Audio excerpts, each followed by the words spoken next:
The air was thinner up there, colder than I imagined. I remember the wind roaring in my ears, the buzz of the rotor slicing the sky, and my heart beating fast, not with fear, but with exhilaration. The ocean glittered far below, beautiful and terrifying. It was supposed to be a scenic anniversary trip, something extravagant and unforgettable. And it was. I was smiling when it happened. My brother, Caleb, sat beside me, strapping on his headset with his usual careless grace. He had always been the golden boy, charismatic, reckless, and unervingly persuasive. He could talk his way out of handcuffs or into a boardroom. And my husband, Darren, was across from us, watching silent. It was a surprise that Caleb had arranged this flight for us. He said it was to celebrate Darren and me hitting our 5th year of marriage, and the successful expansion of our family business. Caleb wasn't just my brother. He was our business partner, the third point of the triangle. I remember turning to point out a pod of dolphins breaking the surface below. And that's when Caleb leaned in, his mouth close to my ear. "You've always been in the way," he whispered. Then, with a strength I never knew he had, he shoved me out of the helicopter. Time fractured. There was no scream, just the wind stealing my breath, the soundless void around me. I didn't understand. I didn't believe it. It wasn't until I hit the water like a ragdoll tossed from a rooftop that I felt reality splinter through me. I should have died. But luck, or cruelty, kept me alive. A fisherman found me hours later, barely clinging to consciousness. Broken ribs, a shattered collarbone, and a punctured lung. I woke up in a coastal hospital in a village whose name I didn't recognize. And for a long time, I remembered nothing. My mind protected me from the trauma. Until it didn't. When the memories came back, they came in pieces. Caleb's voice. The cold finality in his whisper. And Darren's eyes, watching it all, not surprised. Not shouting. Not even moving.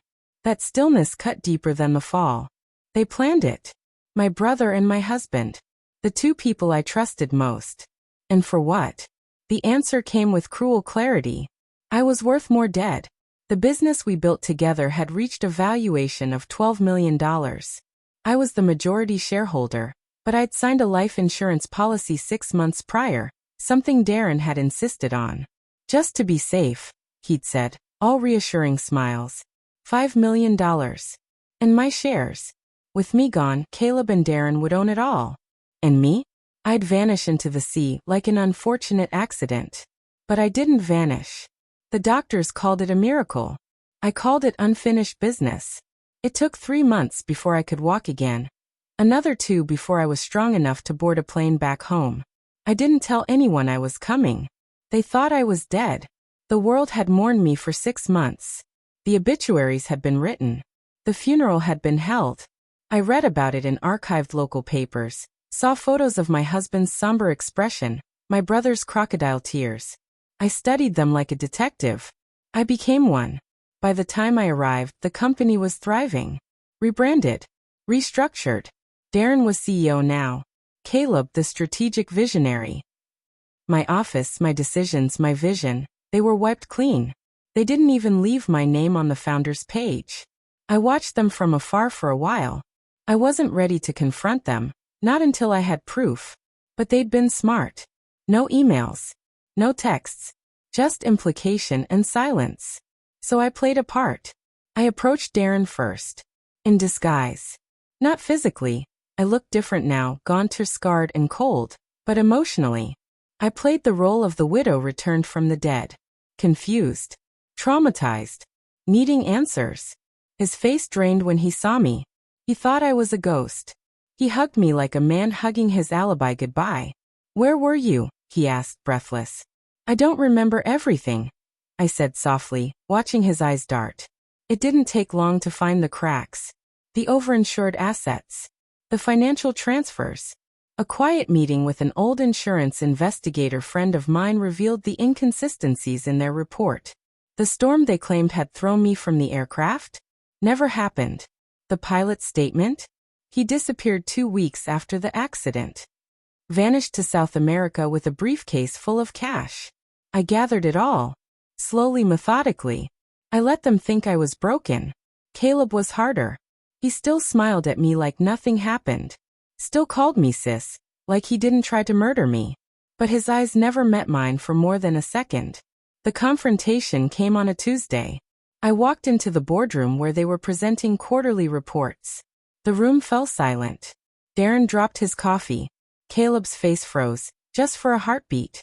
I'm calling a vote, I said, placing the stack of documents on the table. For what?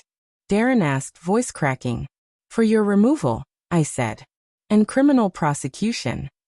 It was only then I saw fear on Caleb's face. They denied it, of course. Blustered. Shouted. Threatened. But the evidence was already in the hands of the board. And the police. They didn't see it coming.